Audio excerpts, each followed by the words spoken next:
ዩክሬን በሩሲያ የተሰረቀ እህል ወደ እስራኤል ተጓጉዟል ስትል ከሰሰች። ሰላም ጤና ይስጥልን የተወደዳችሁ የምስራቅ ሚዲያ ኔትወርክ ተከታታዮች፣ ለዕለቱ የመረጥነውን ጉዳይ በትንታኔ እናቀርብላችኋለን። አብራችሁን ቆዩም። እስራኤል ሩሲያ በወረራ ከያዘችው የዩክሬን ግዛት የተነሳ እህልን ተቀብላለች የሚል ክስ መሰማቱን ተከትሎ በሀገራቱ መካከል ዲፕሎማሲያዊ ውዝግብ ተነስቷል። የዩክሬን ፕሬዝዳንት ቮሎዲሚር ዜሌንስኪ በሩሲያ የተሰረቀ እህልን የጫነ ሌላ መርከብ ወደ እስራኤል ወደብ ደርሶ ጭነቱን ለማራገፍ እየተዘጋጀ ነው ብለዋል። የእስራኤል ባለስልጣናት ወደ ሀገራቸው ወደብ የደረሰው መርከብ የያዘው ጭነት ምን እንደሆነ ላያውቁ አይችሉም ሲሉ ወቅሰዋል። የእህሉን ጉዞ ለማገድ አለመቻል የሁለትዮሽ ግንኙነትን ያበላሻል ሲሉም አስጠንቅቀዋል። ከዚህ አስቀድሞ የእስራኤል የውጭ ጉዳይ ሚኒስትር ጌዲዮን ሳር ዩክሬን ይህንን አይነት ውንጀላ በይፋ ማሰማቷን አንስተው ወቅሰው ነበር። ከሱ በማስረጃ የተደገፈ አለመሆኑን ጠቅሰው ጉዳዩ ግን እንደሚመረመር ገልጸዋል። የሩሲያ ቤተ መንግስት ክሬምሊን ቃል አቀባይ ዲሚትሪ ፔስኮቭ በበኩላቸው ስለዚህ ጉዳይ ማንኛውንም አስተያየት መስጠት ወይም በጉዳዩ መሳተፍ እንደማይመርጡ ለጋዜጠኞች ተናግረዋል። ከዚህ ቀደም ሩሲያ የዩክሬንን እህል ሰርቃለች መባሉን አስተባብላ ነበር። በዩክሬንና እስራኤል መካከል መቃቃር የተፈጠረው የእስራኤሉ ሀሬትስ ጋዜጣ በዚህ ዓመት ብቻ በወረራ ከተያዘው ዩክሬን ግዛት የተጫነ እህል የያዙ 4 መርከቦች በእስራኤል መራገፋቸውን ከዘገበ በኋላ ነው። ይህንን አይነቱን እህል እንደጫነ የተጠረጠረ አንድ መርከብ እሁድ ዕለት ሃይፋ ባህር ዳርቻ እንደደረሰና ወደ ወደብ ለመግባት ተራ እየጠበቀ መሆኑንም ጋዜጣው ዘግቧል። የዩክሬን ውጭ ጉዳይ ሚኒስትር አንድሪ ሳይቢሃ ሰኞ ምሽት በኤክስ ገጻቸው ባሰፈሩት ጽሑፍ የእስራኤል አምባሳደር ስለ ጉዳዩ ማብራሪያ እንዲሰጡ መጥራታቸውን አስታውቀዋል። አምባሳደሩ የተጠሩት የተሰረቀ ሸቀጥ ወደ ሃይፋ ያጓጓዘው መርከብን በተመለከተ ዩክሬን ከዚህ ቀደም ላቀረበችው ተገቢ ጥያቄ የእስራኤል ምላሽ አለመስጠቷን በተመለከተ ተቃውሞ ለማሰማት እንደሆነ ገልጸዋል። አሁን ሌላ መርከብ ወደ ሃይፋ ደርሷል። እስራኤል የተሰረቀ እህል እንዳትቀበልና ግንኙነታችን እንዳትጎዳ በድጋሚ አሳስባለሁ ብለዋል። ወዲያውኑ ምላሽ የሰጡት የእስራኤሉ የውጭ ጉዳይ ሚኒስትር ጌዲዮን ሳር በበኩላቸው የሁለቱ ወዳጅ ሀገራት ግንኙነት በኦንላይን ወይም በመገናኛ ብዙሃን የሚካሄድ አይደለም ብለዋል። እስካሁን ድረስ ወንጀላውን የሚያስረዳ ማስረጃ አልቀረበም ብለዋል። ጉዳዩ ግን እንደሚመረመር ነው የገለጹት።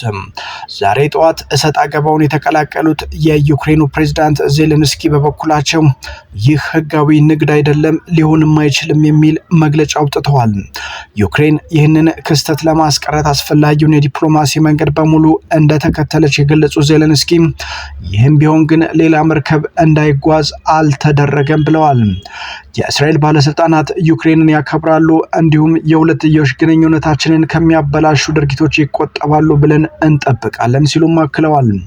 ዩክሬን ከአውሮፓ ሀገራት ጋር በመሆን የእህል ጉዞና ከሽያጭ የሚገኘው ትርፍ ላይ ያነጣጠረ ማዕቀብ እያዘጋጀች መሆኑም ተገልጿል።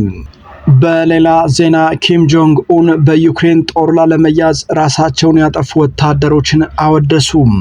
የሰሜን ኮሪያው ፕሬዝዳንት ኪም ጆንግ ኡን የሀገራቸው ወታደሮች ከሩሲያ ጎን ተሰልፈው ሲዋጉ በዩክሬን ጦር ላለመያዝ በሚል ራሳቸውን ማጥፋታቸውን አወድሰዋል።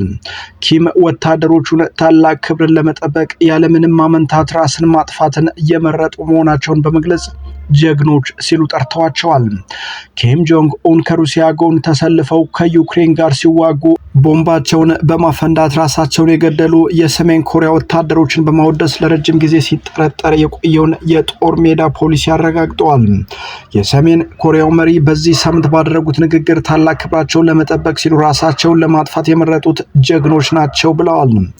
ደቡብ ኮሪያ ቢያንስ 15000 የሰሜን ኮሪያ ዜጎች ሩሲያ የምዕራባዊ ኩርስክን ክፍሎች እንድትቆጣጠር ለመርዳት መላኳ የሚገመት ሲሆን እስካሁን ከ6000 በላይ የሚሆኑትም ተገድለዋል።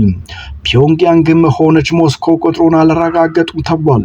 የስለላ ተቋማትና የከዱ ወታደሮችን በዩክሬን ከመያዝ ይልቅ ራሳቸውን እንዲገድሉ በፒዮንግያንግ ትዕዛዝ እንደተሰጣቸው ተናግረዋል። ራሳቸውን መስዋዕት በማድረጋቸው የሚጠብቁት ምንም ካሳ ካለመኖሩም በላይ ለቁርጠኝነታቸው ምንም ሽልማት አያገኙም። ይህ የሰራዊታችን የታማኝነት ከፍታ ማሳያ ነው ሲሉ ኪም ሰኞ ዕለት በፒዮንግያንግ ለተሰዉት ወታደሮች የቆመውን የመታሰቢያ ሐውልት ሲመርቁ መናገራቸውን የመንግስት መገናኛ ብዙሃን የሆነው KCNA ዘግቧል። የሩሲያ መከላከያ ሚኒስትር አንድሬይ ቤልሶቭ እና የሩሲያ ፓርላማ አፈ ጉባኤ ቪያችስሎቭ ቮሎዲን በዝግጅቱ ላይ ከተገኙት መካከል ነበሩ። በሰሜን ኮሪያ ወታደሮች ዘንድ መማረክ ይህ ክህደት ተግባር ተደርጎ ይቆጠራል። በዚህ ዓመት መጀመሪያ ላይ የደቡብ ኮሪያ መገናኛ ብዙሃን ኤምቢሲ በዩክሬን ጦር ቁጥጥር ስር የዋሉ 2 የሰሜን ኮሪያ የጦር እስረኞችን የሚያሳይ ፕሮግራም ባስተላለፈበት ወቅት አንደኛው የራሱን ሕይወት ባለማጥፋቱ እንደተጸጸተ ተናግሯል። ሌሎች ራሳቸውን አጥፍተዋል፣ እኔ አልተሳካለኝም ሲልም ተናግሯል። የሴኡል ብሔራዊ የስለላ አገልግሎት ባለፈው ዓመት ይህንን ተግባር የሚያመለክቱ መረጃዎችን ከሞቱ የሰሜን ኮሪያ ወታደሮች ማስታወሻዎች ላይ እንዳገኙ ገልጿል። ኪም ሰኞ ዕለት ባደረጉት ንግግር በጦርነት የሞቱትንም አመስግነዋል። እንደ አውሮፓውያኑ አቆጣጠር በሰኔ 2024 የሩሲያው ፕሬዝዳንት ቭላዲሚር ፑቲን እና ኪም በሁለቱ ሀገራት ላይ ጥቃት ቢደርስባቸው ሀገራቸው እርስ በርስ እንደሚረዳዱ ቃል የገቡበትን ስምምነት ተፈራርመዋል። ኪም ስምምነቱን ከመቼውም ጊዜ በበለጠ ጠንካራ ሲሉ በወቅቱ አወድሰውታል። ወታደሮችን ከመላክ በተጨማሪ ሰሜን ኮሪያ ኩርስክን እንደገና ለመገንባት በሺዎች የሚቆጠሩ ሰራተኞችን እንደምትልክ ቃል ገብታለች። ከኢራንና አሜሪካ ጋር በተያያዘ ወደ ያዝነው መረጃ ስንሻገር ደግሞ በቴህራንና ዋሽንግተን መካከል የሚካሄደው ንግግር መቋጫ ባለማግኘቱ የነዳጅ ዋጋ ጭማሪ አሳየም። በመካከለኛው ምስራቅ የሚካሄደው ጦርነት ዳግም ሊቀሰቀስ ይችላል በሚል ስጋት የብሬንት ድፍድፍ ነዳጅ ዋጋ ሻቅቧል። ረቡዕ ዕለት ማለዳ የብሬንት ድፍድፍ ነዳጅ ዋጋ በበርሜል $111 መሸጡ ተዘግቧል። በአሜሪካና በኢራን መካከል እየተካሄደ የነበረው ውይይት በመቋረጡ የእስያ የነዳጅ ገበያ ዳግም ጭማሪ ማሳየቱ ነው የተሰማው። ሰኞ ዕለት የብሬንት ድፍድፍ ነዳጅ ዋጋ በ3% ጭማሪ በማሳየት በበርሜል $109 መሸጡን ቢቢሲ ዘግቧል። የሆርሙዝ ወሽመጥ በኢራንና በአሜሪካ በመዘጋቱ የዓለም የነዳጅ አቅርቦት ተስተጓጉሏል። ኒውዮርክ ታይምስ እንዲሁ በአሜሪካ አማካይ የነዳጅ ዋጋ የኢራን ጦርነት ከተጀመረበት ጊዜ ጀምሮ በከፍተኛ ሁኔታ እያሻቀበ መሆኑን ዘግቧል። ማክሰኞ ዕለት በአሜሪካ የነዳጅ ዋጋ በአማካኝ በ4.18 በጋሎን ጭማሪ ያሳየ ሲሆን ይህም የሩሲያና ዩክሬን ጦርነት ከተጀመረበት እንደ አውሮፓውያን አቆጣጠር ከ2022 ወዲህ ከፍተኛው መሆኑን የአሜሪካ መገናኛ ብዙሃን ዘግበዋል። በሌላ በኩል ትራምፕ ቴህራን አሜሪካ በተሻለ ፍጥነት የሆርሙዝ ወሽመጥን እንድትከፍት ትፈልጋለች ብለዋል። ፕሬዚዳንት ዶናልድ ትራምፕ ማክሰኞ ዕለት በማህበራዊ ሚዲያ ገጻቸው ላይ ኢራን የመፈራረስ አደጋ የተጋረጠባት መሆኗንና የመሪዎቿን ሁኔታ እስክታውቅ ድረስ አሜሪካ የሆርሙዝ ወሽመጥን በፍጥነት እንድትከፍት መጠየቋን ተናግረዋል።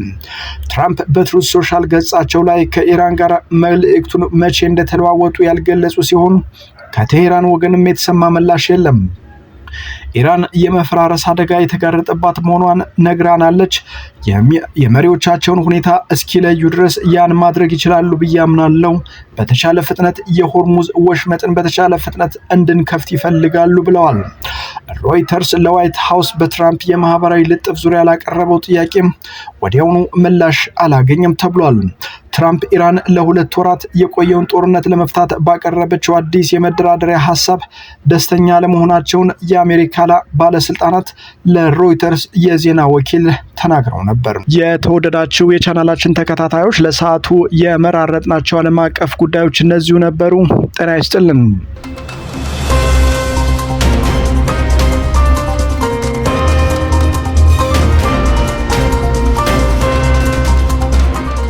ምስራቅ ሚዲያ ኔትወርክ